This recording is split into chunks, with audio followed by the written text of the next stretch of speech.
भिवंडी महापालिकेसंदर्भात। भिवंडी महापालिकेच्या महापौर आणि उपमहापौर पदासाठी आज महत्त्वाची निवडणूक पार पडते आणि भिवंडी महापालिकेमध्ये भाजपचा 9 जणांचा गट काँग्रेस सोबत गेलाय। काँग्रेस आणि पवारांच्या राष्ट्रवादीच्या सेक्युलर फ्रंटचा महापौर बसणार का याकडे सुद्धा लक्ष लागले। गेल्या 12 वर्षांमध्ये आपण जर पाहिलं तर भाजपने काँग्रेसचे अनेक नगरसेवक असू देत किंवा माजी मंत्री जे असतील नेते असतील ते फोडलेले आहेत आणि आता सिनारिओ असा आहे की पहिल्यांदा भिवंडी इथं उलटा प्रकार घडल्याचं दिसतंय। महापौर उपमहापौर पदाच्या निवडणुकीसाठी भाजपचे 22 पैकी 9 नगरसेवक काँग्रेस आणि राष्ट्रवादी शरदचंद्र पवार गटानं स्थापन केलेल्या भिवंडी सेक्युलर आघाडीमध्ये सहभागी झालेले आहेत आणि त्यामुळे आता बंडखोरांना रोखण्यासाठी भाजपनं व्हीप सुद्धा जारी केलाय।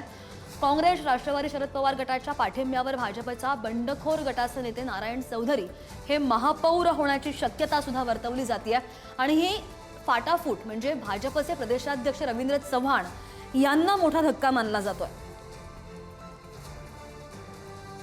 या संदर्भात आणखी जाणून घेणार आमचे प्रतिनिधी मोनिश गायकवाड आपल्या सोबत आहेत। मोनिश, आता 9 नगरसेवक फुटलेत त्यामुळे बहुमताचा आकडा आता बदलला कसा जाणार आहे आणि दुसरं महत्त्वाचं म्हणजे भाजपने जो व्हीप जारी केलाय त्याचं उल्लंघन केल्यास त्या 9 नगरसेवकांचं पद रद्द होऊ शकतंय का?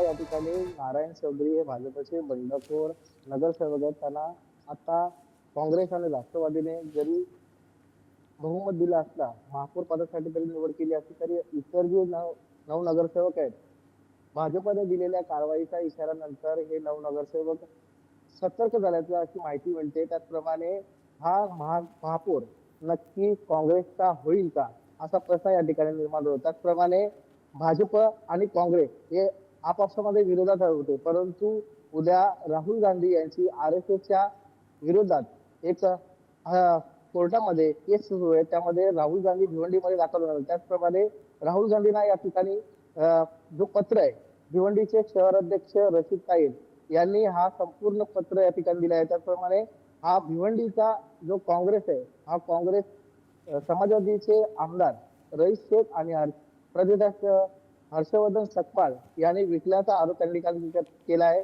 त्याचप्रमाणे महानगरपालिकेमध्ये जवळपास अल्पसंख्याक नगरसेवक हे 48 असल्याने या भाजप आणि काँग्रेसची युती न झाल्याने बरोबर जर का नारायण चौधरी हे जर महापौर झाले तर त्यांना आता काँग्रेस आणि राष्ट्रवादी कसा पाठिंबा देतात किंवा पाठिंबा देतात का हे सुद्धा पाहावं लागेल। मोनिश, धन्यवाद दिलेल्या अपडेट्ससाठी।